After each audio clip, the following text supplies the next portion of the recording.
Oke, masih dengan Profesor Kardus. Ya, dalam relativitas khusus, kita telah dijelaskan tentang prinsip kesetaraan massa dan energi, E sama dengan mc kuadrat, bahwa di setiap massa objek dalam ruang waktu ini, pasti terdistribusi energi di dalamnya. Semakin besar massa objek, maka semakin besar energi potensial yang tersimpan di sistemnya.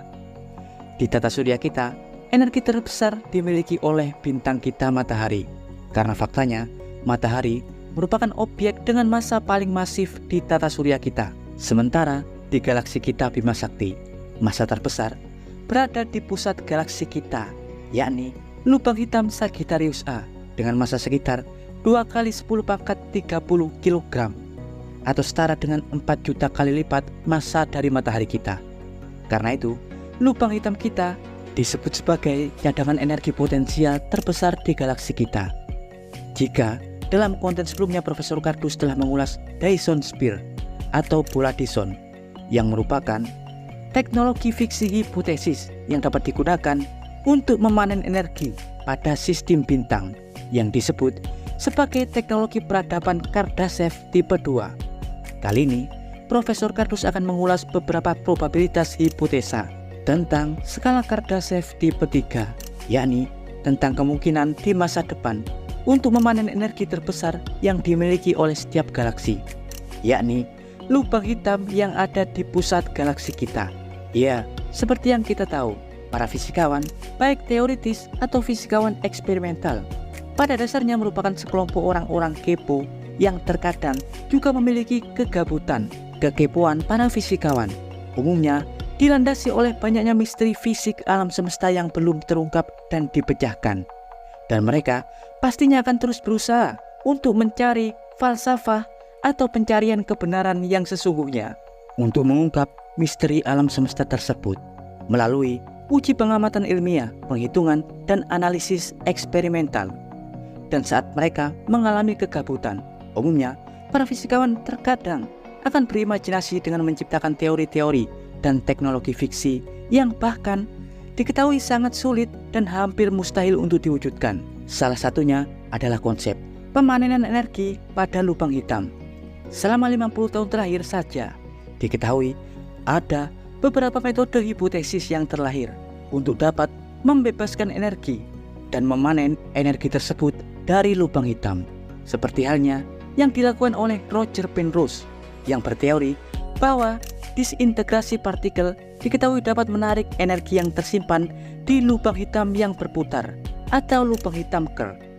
Mekanisme teoritisnya dibuat dalam sebuah makalah ilmiah pada tahun 1969 dengan memanfaatkan energi putaran rotasi lubang hitam Kerr. Ya, tentunya teori ini adalah hipotesis fiksi karena mustahil teknologi manusia dapat melakukannya. Tapi seandainya ada peradaban lain, ekstra galaksi lain yang dapat mewujudkannya, intinya mereka harus melakukan dan akan memanfaatkan keadaan ruang yang berputar di sekitar lubang hitam atau ergosphere.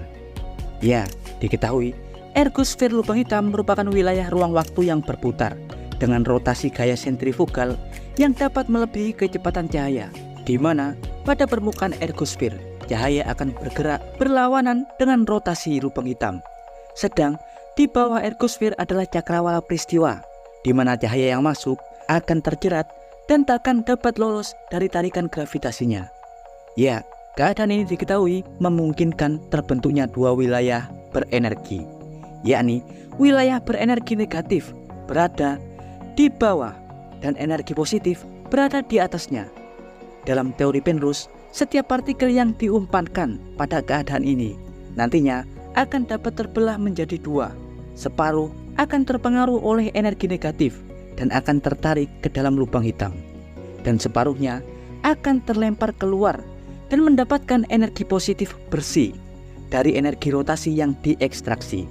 Bahkan energi yang terbentuk akan setara dengan 20,7% total massa yang diumpankan.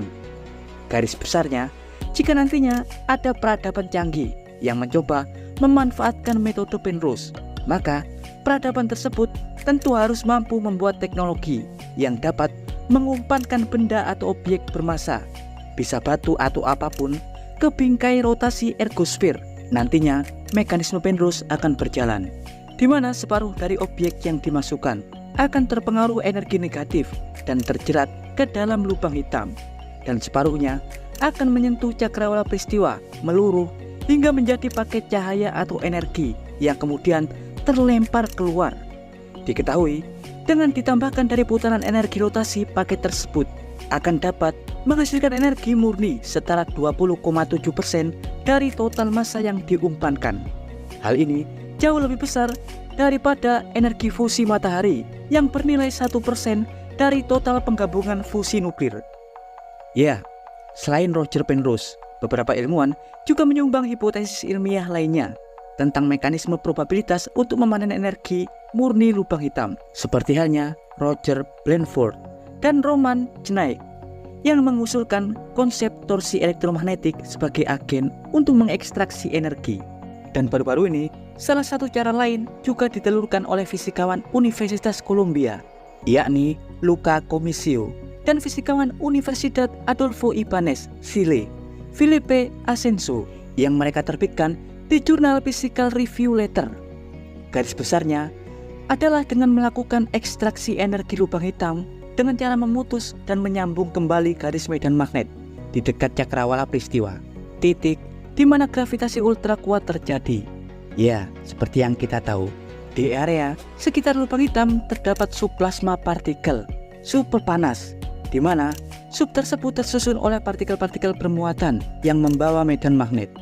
Pada keadaan ini, diketahui ada sebuah fase ketika garis medan magnet nantinya tiba-tiba akan terputus dan beberapa saat kemudian akan terhubung lagi.